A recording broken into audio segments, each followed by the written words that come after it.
இன்னும் என்னிடத்தில், இயேசுவினிடத்தில் அநேகர் அநேக காரியங்களை கேட்பார்கள். ஆண்டவரே, நீர் எங்கே இருந்து வருகிறீர்? ஆண்டவரே, எனக்கு என்ன செய்வீர்? ஆண்டவரே, நீர் யார்? எனக்கு என்ன தருவீர்? இப்படி நிறைய கேட்கிறாங்க. ஆனால் ஒரு வாலிபன் இயேசுவினிடத்தில் ஓடி வருகிறான். மத்தேயு சுவிசேஷம், மார்க்கு சுவிசேஷம், லூக்கா சுவிசேஷங்களில் இந்த சம்பவங்கள் எழுதப்பட்டிருக்கிறது. மார்க் 10:17 பார்க்கும்போது, அவர் புறப்பட்டு வழியில் போகையில் ஒருவன் ஓடி வந்து அவருக்கு முன்பாக முழங்காற்படியிட்டு என்று சொல்லப்பட்டிருக்கிறது.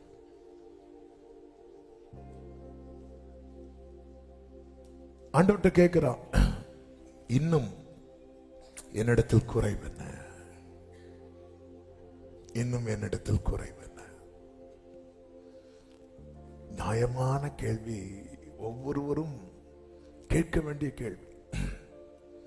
இவன் இயேசுவினிடத்தில் வந்து என்ன கேட்கிறான் என்றால், முதலாவது 16வது வசனத்தை பாருங்கள். மத்தேயு 19:16. அப்பொழுது ஒருவன் வந்து அவரை நோக்கி, நல்ல போதகரே, நித்திய ஜீவனை அடைவதற்கு நான் எந்த நன்மையை செய்ய வேண்டும் என்று கேட்டான். இவன் ஓடி வருகிறது எதற்கு தெரியுமா? மார்க்ல நம்ம பார்த்தோம், ஓடி வந்தான். எதுக்கு ஓடி வரான் தெரியுமா? நித்திய ஜீவனை அடைவதற்கு. ஆண்டவரிடத்தில் எல்லாவற்றுக்காக வருகிறோம். ஆனால் நம்ம எதுக்கு பிரியாரிட்டி கொடுக்கணும்? நித்திய ஜீவனை அடைவதற்கு. ஆமென். இயேசுவை பார்த்து கேட்கிற, நல்ல போதகரே அப்படிங்கிறான். இயேசு சொல்றாரு, நீ என்னை நல்லவன் என்று சொல்வானே, தேவன் ஒருவர் தவிர. அப்போ இவன் உண்மையிலே நல்ல போதகரே அப்படின்னு சொல்றானாலே, இயேசு என்ன புரிந்து கொண்டார் என்றால், இவன் தம்மை யார் என்று சொல்லுகிறான்? தேவன் என்று சொல்லுகிறான். ஏன்னா தேவன் ஒருவரை தவிர நல்ல போதகர் இல்லை. அப்ப நீ என்ன நல்ல போதகர்னு சொல்றேன்னா, நீ என்ன யாரை அக்செப்ட் பண்ணிட்ட? தேவனை அக்செப்ட் பண்ணிட்ட. அப்ப சரியான லைனை பிடிக்கிறான். சரியான நபருக்கு முன்பாக தான் வந்து முழங்காற்படிட்டு இருக்கிறான். நான் யாரிடத்தில் ஓடுகிறேன், யாரை பணிகிறேன் என்பது ரொம்ப ரொம்ப முக்கியம். நான் யாரிடத்தில் ஓடுகிறேனோ, யாரை பணிகிறேனோ, அவரால் எனக்கு நித்திய ஜீவன் கிடைக்கும் என்றால் நான் சரியாக தான் பயணிக்கிறேன், சரியாக தான் பணிகிறேன். நித்திய ஜீவனை கொடுக்கிற வல்லமையுள்ள ஒரே தேவன் தான் உண்டு. அவர் நாம் ஆராதிக்கிற நம் ஆண்டவராகிய இயேசு கிறிஸ்து மட்டுமே. வேற யாருக்கும் அந்த நித்திய ஜீவனை கொடுக்க முடியாது. ஏனென்றால் அவர்தான் உயிர்த்தெழுதலும் ஜீவனமாயிருக்கிறார். விண்மயமாகும் சரீரம் ஆவின்றூபி நல்கும் என்னல்லல்.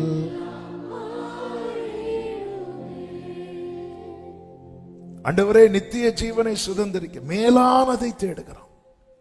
அப்போ நல்ல கவனமா கேளுங்க. மேலானதை நாடுகிறவனுக்குள்ளேதான் எந்த கேள்வி இருந்து கொண்டே இருக்கும் தெரியுமா?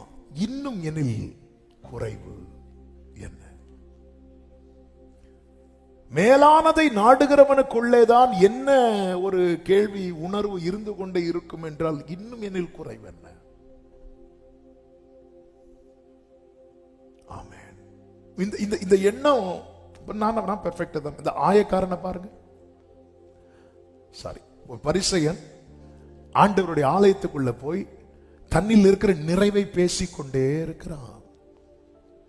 ஒரு காரியம் தெளிவாய் தெரிகிறது, அவன் ஃபாஸ்டிங் இருக்கிறது, அவன் கற்பனைகளை கை கொள்ளுகிறதெல்லாம் மேலானவைகளுக்காக அல்ல, இம்மையிலே மற்றவர்களை விட தன்னை நீதிமானாய் காண்பிக்கிறதற்காக. மேலானதை நாடுகிற யோவான் சொல்லுகிறார், நம்மில் பாவம் இல்லை என்போமானால் நம்மை நாமே வஞ்சிக்கிறவர்களாய் இருக்கிறோம். மேலானதை நாடுகிறவனுக்குள்ளேதான் இந்த தேடல். இன்னும் எனில் என்ன குறை இருக்கிறது? இன்னும் இன்னும் அதான் இன்னும் இன்னும். ஆமென், ஆமென். ஆண்டவரே, நான் பார்த்தா பவுல் பாருங்க, கடைசி இந்த தீமோத்தேயுக்கு எழுதும் போது ஆல்மோஸ்ட் அவருடைய ஓட்டம் முடிந்து விட்டது. அப்பொழுது எழுதுகிறார், நான் பாவிகளில் பிரதான பாவின்னு சொல்றார். நாம் உண்மை இல்லாதவர்களாய் இருந்தோன்னு சொல்றார். அப்ப அந்த இடத்துல தன்னை நிறைவுள்ளவனாய் பவுல் காண்பிக்க விரும்பவில்லை. ஏனென்றால் அவர்களுடைய நாட்டம் எல்லாம் எதை நோக்கி இருக்கிறது என்றால் மேலானது. ஹல்லேலூயா, ஆமென். மோசே முகங்குப்புற விழுந்தான் என்று சொல்லப்பட்டிருக்கிறது. ஆயத்தத்தோடு தான் தேவ சமூகத்தில் ஏறுகிறான். கர்த்தர் தம்முடைய நாமத்தை சொல்லி கடந்து போகும்போது மோசே, நான் தான் ஆயத்தமா தானே நிக்கிறேன், அப்படி நிக்கல, முகங்குப்புற விழுந்தான். சேராபீன்கள் பாருங்கள், அவங்க கிட்ட என்ன குறை இருக்கும்? தூதன்ட்ட ஒரு சின்ன பழுது இருந்தா கூட கர்த்தர் தள்ளி விடுவார். தூதனுக்கு பரலோகம் சப்போர்ட் பண்ணாது. அதனாலதான் வேதம் சொல்லுகிறது, தேவ தூதருக்கு உதவியாய் அவர் கை கொடாமல் ஆபிரகாமின் சந்ததி, ஒரு சின்ன பழுது இருந்தா கூட தள்ளி விடுவார். பரலோகத்துல பழுதுள்ளதுக்கு இடமே கிடையாது. அப்படிப்பட்ட சேராபீன்கள் தேவனுக்கு முன்பாக தங்களை மறைத்துக் கொள்ளுகிறார்கள். சேராபீன்களே மறைத்துக் கொள்ளும் போது ஆதாம் ஒளியாமலா இருப்பான்? நாம என்ன தைரியத்துல வந்து நிக்கிறோம் தான் தெரியல. சேராபீன்களே தங்களை மறைத்துக் கொள்ளும் போது ஆதாம் ஏவாள் ஒளியறதுல ஆச்சரியப்படுறதுக்கு ஒண்ணுமே இல்லை. ஏசாயா விஷயம் தெரியாம உள்ள என்றானதுதான் கத்துறார், ஐயோ நான் அசுத்த உதடுகள் உள்ளவன். மேலானதை நாடுகிறவன், நீங்க கவனிச்சீங்கன்னா தெரியும், அவன் எல்லா வசனங்களையும் கை கொள்ளுகிறான். ஆண்டவர் சொல்லுகிறார் 17வது வசனம், தேவன் ஒருவர் தவிர நல்லவன் ஒருவன் இல்லை. அடுத்த வார்த்தை பாருங்க, நீ ஜீவனில் பிரவேசிக்க விரும்பினால், நீ ஜீவனில் பிரவேசிக்க விரும்பினால் கற்பனைகளை. அப்ப வேதம் யார் கை கொள்ள விரும்புவாங்க தெரியுமா?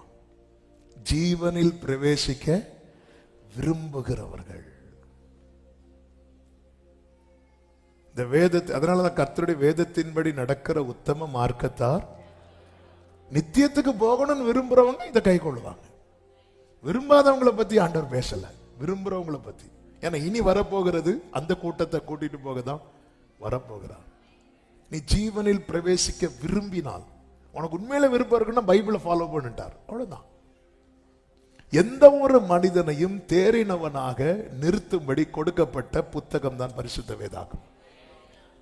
இதனுடைய ஆதர் யார் அப்படின்னா ஹோலி ஸ்பிரிட். அவருக்கு சப்போர்ட்டா அநேக பரிசுத்தவான்களை, மோசே முதல் யோவான் வரை ஏறக்குறைய 40 பரிசுத்தவான்கள், 1500 ஆண்டுகள் ஏறக்குறைய. மோசே யோவானை பார்த்தது கிடையாது, யோவான் மோசையை பார்த்தது கிடையாது. யோவான் பார்த்திருக்கிறார், எங்கன்னா மகிமையில பார்த்திருக்கிறார், பேசல. அது பார்த்த உடனே செத்தது போல எல்லாம் விழுந்தாச்சு. இவங்களுக்குள்ள எந்த டச்சுமே கிடையாது. ஆனா நீங்க ஆதியாகமம் 1வது வசனம் 1வது அதிகாரம் 1வது வசனத்துல மோசே எழுதும் போது எப்படி எழுதுகிறார் தெரியுமா? ஆதியிலே தேவன் என்று. யோவான் 1வது அதிகாரம் 1வது வசனத்தில் எழுதும் போது ஆதியிலே வார்த்தை என்று எழுதுகிறார். அதன் அர்த்தம் என்ன? அந்த வார்த்தை தான் தேவனா இருந்தது. ஹல்லேலூயா! எத்தனை காலம் வித்தியாசம்! இவங்க மாறி மாறி வாட்ஸ்அப் காலில் பேசல, கான்ஃபரன்ஸ் காலில் போட்டு பேசல. ஆனா எந்த ஒரு எழுத்துமே ஒன்றுக்கொண்டு முரண்படவில்லை. மோசே எழுதுறார், எல்லாம் சிருஷ்டிக்கப்பட்டதை எழுதுறார். யோவான் எல்லாம் முடிகிறது எழுதுறார். ஹல்லேலூயா! ஆமா, நீங்க ஆதியாகமம் 1வது ஆதியாகத்துல பாத்தீங்கன்னா எல்லாம் உருவாக்கப்பட்டது. வெளிப்படுத்தின பாத்தீங்கன்னா எல்லாம் முடிகிறது. ஒழுங்கின்மையும் பூமியும் ஒழுங்கின் வெறுமையுமான பூமியில கர்த்தர் எல்லாவற்றையும் சிருஷ்டித்தது, எல்லாவற்றையும் சூரியன் உட்பட நட்சத்திரங்கள். வெளிப்படுத்தின விசேஷத்துல எல்லாம் முடிகிறத பத்தி எழுதுறாங்க. 2 பேரும் சேர்ந்திருந்து எழுதுனா கூட இவ்வளவு செட் ஆகாது. ஆமே, சேர்ந்திருந்து எவ்வளவு காரியம் செஞ்சு எல்லாம் சொதப்பி 2 காலத்துல வாழ்கிற இதுலதான் இது எத்தனை பேர் அழிக்க நினைச்சாலும் இதை அழிக்க முடியாது. காரணம் இதோடைய ஆதர், இதோடைய ரைட்டர் பரலோகத்தில் இருக்கிறார். ஆமென் சொல்லுங்க பார்க்கலாம். இப்போ இயேசு சொல்லுகிறார், என்ன சொல்லுகிறார் இங்க பாரு, கற்பனைகள்ல கை கொள்ளுவாயாக கேட்கும் போது அவன் அவரை நோக்கி கேட்கிறான், எவைகளை ஆண்டவரே? எதை? ஏன் அப்படி கேட்கிறான் அப்படின்னா, இன்னும் நான் ஏதாவது மிஸ் பண்ணிட்டேனா அப்படிங்கிற ஒரு ஏக்கம் அவனுக்குள்ள இருந்து கொண்டே இருக்கிறது. ஒன்றை செய்து திருப்தி அடையவில்லை. ஏன் அவன் எதை விரும்புகிறான் தெரியுமா? ஜீவனில் பிரவேசிக்க விரும்புகிறவன். ஜீவனில் பிரவேசிக்க விரும்புகிறவன் கொஞ்ச நேரம் ஜோம் பண்ணதுல திருப்தி அடைய மாட்டான், கொஞ்ச நேரம் பைபிள் படிக்கிறதுல திருப்தி அடைய மாட்டான், ஏதோ கொஞ்சம் ஊழியம் செய்யறதுல திருப்தி அடைய மாட்டான். இன்னும் என்னில் என்ன குறை இருக்கிறது? ஆமா, நம்ம அதை குறித்து நம்ம யோசிக்கவே இல்லைன்னா ரீசன் என்ன அப்படின்னா, நம்ம ஓடி வர்றதெல்லாம் ஜீவனில் பிரவேசிக்க அல்ல. அதான் உண்மை, அதான் சத்தியம். ஓடி வந்து முழங்காற்படி, யவீர் ஜெப ஆலய தலைவன் ஓடி வந்து முழங்காற்படியிட்டது சுகத்துக்காக. ஆனால் இங்க ஒரு வாலிபன் ஓடி வந்து முழங்காற்படியிட்டான். ஆண்டவரே, நித்திய ஜீவனை அடைய நான் இன்னும் என்ன பண்ணணும்? எவைகளையும் கேட்கும்போது கர்த்தர் சொல்லுகிறார், விபச்சாரம் செய்யாதிருப்பாயாக, களவு செய்யாதிருப்பாயாக, பொய் சாட்சி சொல்லாதிருப்பாயாக, உன் தகப்பனை உன் தாயும் கனம் பண்ணுவாயாக, உன்னிடத்தில் நீ அன்பு கூறுவது போல பிறனிடத்திலும் அன்பு கூறுவாயாக என்பவைகளையே அப்படின்னு சொல்லுகிறான். அப்படி சொன்னதும் அவன் கேட்கிறான், இதை நான் சின்ன வயசுல இருந்தே கை கொண்டிருக்கிறேன் சொல்லிட்டு அடுத்து கேட்கிறார், இன்னும். நல்ல கவனமா கேளுங்க, இன்னும். அப்ப இந்த இடத்துல உண்மையிலே அவனால என்ன புரிந்து கொள்ள முடியுதுன்னா, நான் உன்னை கை கொள்ளுகிறத வச்சு நான் பரலோகத்துக்கு போயிடலாம் அப்படிங்கிற ஒரு முடிவுக்குள்ள அவனால் வர முடியவில்லை. நான் இவைகளை செய்தால் பரலோகத்துக்கு போயிடலாம் வர முடியல. ஆனா அவன் இப்ப யாருக்கு முன்னாடி நிக்கிறான் தெரியுமா? இயேசுவுக்கு முன்னாடி நிக்கிறான்.